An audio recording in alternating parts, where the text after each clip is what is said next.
Well. Vergil Ortiz gets the TKO victory against Erickson Lubin in the second round in front of Boots Ennis and Eddie Hearn. I tried to tell you all, Vergil Ortiz is that guy. He is on another level. And he showed why tonight. Now, leading up to this fight, we had people saying he was on upset alert, that Erickson Lubin could hurt him, and all of these things. And I told you all that Vergil Ortiz is the real deal. I don't know where this narrative came of Vergil Ortiz being a duck, scared to fight fighters. Look at the guys he is fighting at 154. He is not ducking any smoke. So the fight went a little different than I thought it would. I thought he would potentially stop Erickson Lubin late in the fight, or that it would go to the decision. But the first round, towards the end, I would say like the last 20 seconds, he began opening up a little bit, throwing that right hand, throwing the left hook, going to the body. So he got into a groove. When the second round started, Vergil Ortiz pressing forward, Erickson Lubin gets on a rope, and Vergil Ortiz just begins going to work. Hits Lubin with some good shots. Lubin looks like he's falling asleep on the ropes because I don't know if he was out. I don't know what was going on. But ref gets in, has to stop the fight, and it was right in front of Jaron Boots Ennis. So you tell me what was more impressive. Boots stopping Usima Lima in the first round, or Vergil Ortiz Jr. stopping Erickson Lubin in the second round of the fight. Now, the good thing about it is Jaron Ennis got in the ring. Vergil Ortiz told him to come here. They went back and forth. They talked. They said they both want this fight next. Boots told Eddie Hearn to bring out the paperwork so that they could sign it. I don't think it works like that. I don't think Eddie Hearn had paperwork on him because they obviously would have to review the contract. So we're going to see if Boots and Eddie Hearn coming to the fight was cap, or if they really want the fight with Vergil Ortiz next. Because I believe Vergil Ortiz will fight anybody.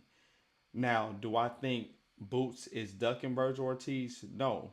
But with how Boots is being moved, I would not be surprised if they went another way first and came up with some reason for why they aren't fighting Vergil Ortiz next. Now, I do think that fight will eventually happen. And if they both went to go get belts and fought at a later date, I wouldn't fault neither one of them.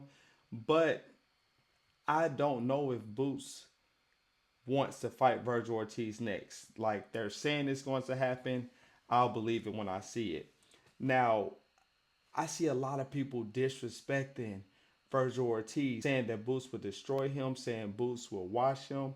I completely disagree because the type of fighter that Vergil Ortiz is, he poses a problem to anybody because of his pressure, because of his volume, and because of his punching power.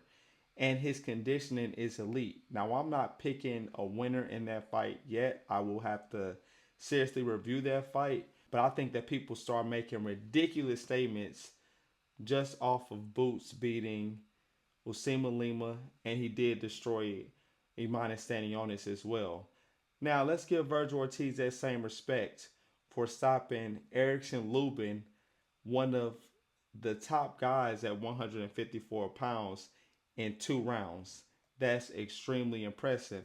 Now, if we get that Vergil Ortiz versus Boots in his fight in Q1 of next year, I will be ecstatic. But honestly, I'm not going to get my hopes up until they announce the fight, until they announce that it's a done deal. Good thing is, Vergil Ortiz did not take any damage tonight, so I'm sure he will be able to get right back in there in Q1 of next year. So, the magic question is, who do you all have winning that fight between Vergil Ortiz and Boots Ennis? Because I think that's a 50-50 fight. I have heard people saying that it's 80-20, 75-25, all in favor of Boots based on his last performance. And I think that is way too wide of a margin. I think it's a 50-50 fight. I think it's a great stylistic fight because we're going to see action. And yes, Both of these guys can hurt one another.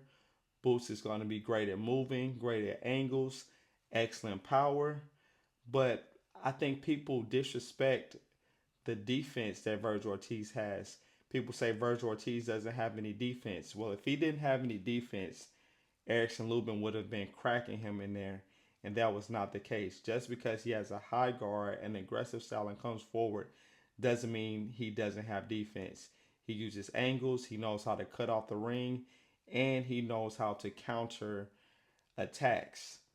So I'm very excited about the future of boxing.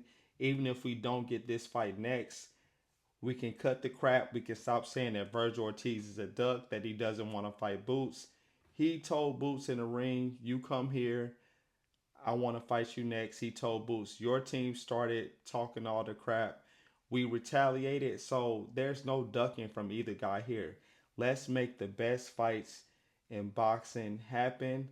So we're going to see real soon whether Eddie Hearn and Boots coming out was cap or if they really want this fight. Robert Garcia and Vergil Ortiz Sr. already said they don't think Boots wants to fight, and they said when he comes to see Vergil Ortiz in person, he's not going to want to fight him. So let's see what happens next.